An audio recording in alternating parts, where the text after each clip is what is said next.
कई लोग कहते हैं शिव जी की पूजन में गंगा का जल होना जरूरी है, और मान लो तुम्हारे पास में गंगा जी का जल नहीं है तो क्या शंकर जी तुम्हारी पूजन को स्वीकार नहीं करेंगे?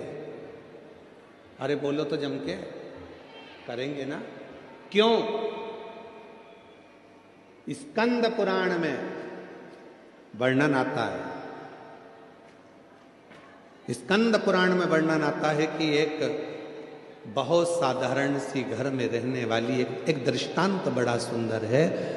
और एक घर में रहने वाली एक रेणुका मां नाम की एक स्त्री थी। थोड़ा ध्यान से सुनना इस स्कंद पुराण के चरित्र। रेणुका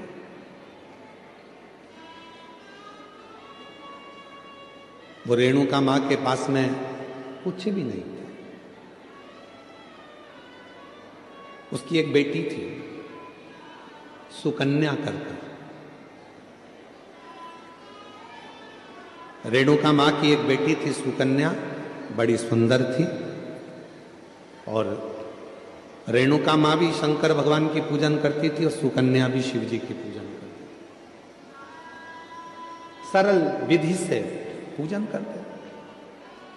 मंदिर जाते थे तो जाते जाते कोई वृक्ष की पत्तियां मिल जाती थी, वो शिव जी को चढ़ा देते थे।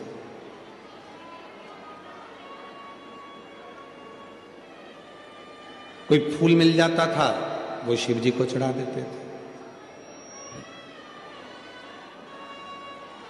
और कई बार ऐसा हुआ कि रेणुका सुकन्या को कोई पत्ती नहीं मिली, कोई फूल नहीं मिला तो उन्होंने जल चढ़ा दिया।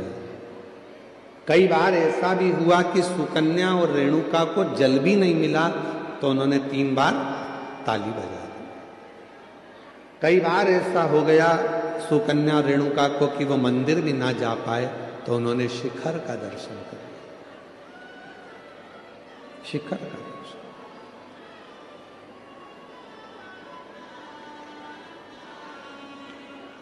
एक दिन रेणुका और सुकन्या दोनों बैठी हुई थी,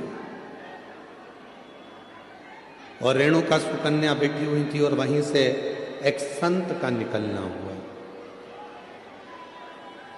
बड़े विरक्त संत थे। शंकर जी के परम भक्त थे वो भी। स्कंद पुराण का ये बहुत सुंदर दृष्टांत है, अपनी जिंदगी में उतारिएगा। रेणुका सुकन्या बैठी है और वहीं से संत का निकलना हो रहा। विरक्त थे, शिव के परम उपासक थे।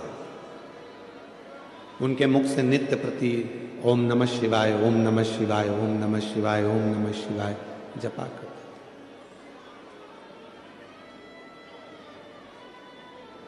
आज संत भिक्षा मांगने के लिए रेणुका और सुकन्या के घर पर पहुंच गए। आवाज लगाई, माता भिक्षाम दे, माता भिक्षाम दे, भूख लगी है, थोड़ा अन्न का भाग दीजिए। रेणुका सुकन्या बाबा की आवाज सुनकर बाहर गई। दरवाजा खोला, आसन दिया, बिछाया, बिठाया, जल पिलाया, अंदर से भोजन ला कर दिया। पूजा की तैयारी कर रही थी शिव मंदिर जाने के लिए सुकन्या, और बाबा की दृष्टि पड़ गई उस पूजन की थाली पर। और जैसे ही संत की दृष्टि पूजन की थाली पर पड़ी तो संत ने बात बात में पूछ लिया, ये पूजन में सारा साहित्य रखा हुआ है पर गंगा का जल नहीं है तो तुम्हारी पूजन शिव स्वीकार नहीं करेंगे। ये संत ने कह दिया रेणुका और सुकन्या से, आपकी पूजन में, आपकी पूजा की थाली में गंगा का जल नहीं है तो शिव इस पूजन को स्वीकार नहीं करेंगे। आप तो संत कहकर चले गए। सुकन्या की बुद्धि में वो बात बैठ गई और सुकन्या मां के चरणों में प्रणाम कर कर बोली कि मुझे गंगा का जल चाहिए, मुझे गंगा का जल चाहिए।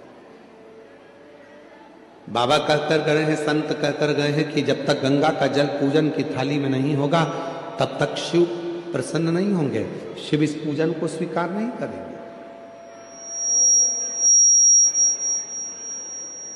अगर भगवान शंकर को पूजन स्वीकार करना है, अगर भगवान शंकर को पूजन स्वीकार करना है तो गंगा का जल का होना जरूरी है।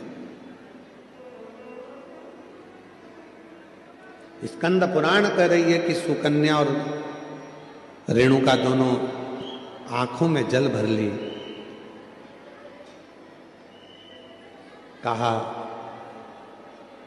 एक काम करो सुकन्या, तुम गंगोत्री चली जाओ और गंगा जी के उद्गम से गंगा जी का जल लेकर आ जाओ। जाओ। सुकन्या हाथ जोड़कर बोली, मां मैं अकेली कन्या, मैं अकेली स्त्री गंगा का जल लेने के लिए कैसे जाऊंगी?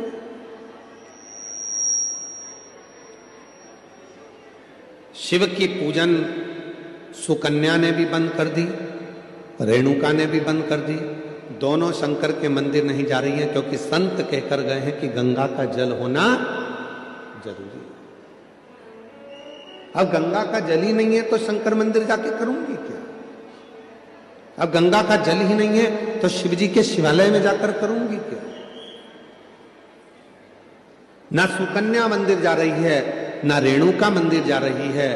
तभी मेरे ओघड़ दानी ने ध्यान दिया और आज भगवान शंकर का चेहरा कुछ उतरा हुआ था तो नंदी ने पूछ लिया, प्रभु क्या बात है, आज आपका मुख उतरा हुआ, आज आपका चेहरा उतरा हुआ, प्रभु क्या बात है? भगवान देवादिदेव महादेव ने कहा, नंदी एक रेणुका और एक सुकन्या एक गांव में निवास करती हैं, उनके पास में जो होता है वो मेरा श्रृंगार करती हैं, पूजन करती हैं। एक संत भिक्षा मांगने के लिए आए थे और वो उनको ज्ञान देकर चले गए, उनको बताकर चले गए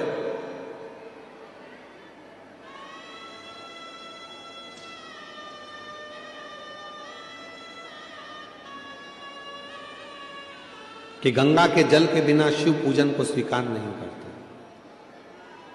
ना मां मंदिर जा रही है, ना बेटी मंदिर जा रही है, दोनों विचार में लगे हैं कि गंगा का जल कहां से लेकर आए, गंगा का जल कैसे लेकर आए, दोनों विचार।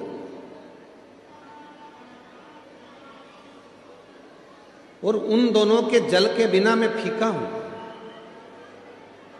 तभी भगवान शिव के पास से नंदी दौड़ कर गए, आप चिंता मत करो, आपका चेहरा उतरा हुआ देखकर, मुख उतरा हुआ देखकर मुझे अच्छा नहीं लग रहा। दौड़ कर गए नंदी और नंदी ने जाकर एक साधु का रूप रखकर पहले तो संत को समझाया कि गंगा का जल की मूलता नहीं, मूलता है शिव भक्ति की। जाओ जाकर सूचित करो। संत मानते नहीं थे तो नंदी ने अपना असली विग्रह धारण कर, बड़े बड़े सींग, बड़ा विराट सा स्वरूप नंदी, बड़ा विराट सा स्वरूप।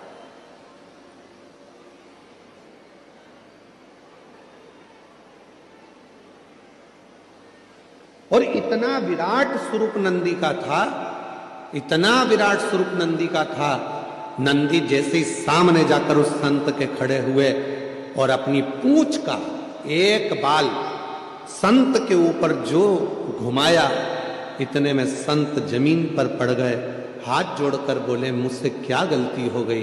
तो नंदी ने कहा, गलती केवल एक हुई है कि वो पूजन करने वाली जिस भाव से पूजन करती थी, जैसी मंदिर जाती थी, जो जिस भाव से पूजता था, उसकी पूजन तुमने बंद करा दी, केवल एक गंगा के जल के लिए कि पूजन में गंगा का जल होना जरूरी है।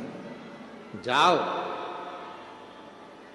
नंदी ने कहा, संत ए साधु, जाकर वो रेणुका और सुकन्या से जाकर कहो कि जब शंकर भगवान के ऊपर एक लोटा जल चढ़ता है, जब शिव जी के ऊपर पानी की एक बूंद गिरती है, जब शंकर भगवान के ऊपर अगर कोई साधारण जल भी चढ़ता है तो वो शंकर के ऊपर चढ़ा, और जैसे उनके शिवलिंग पर चढ़ा, जटा से लगा तो वो अपने आप गंगा जल बन जाता है, अलग से गंगा जल की जरूरत नहीं पड़ती। जाओ कहो, बोलो उनको।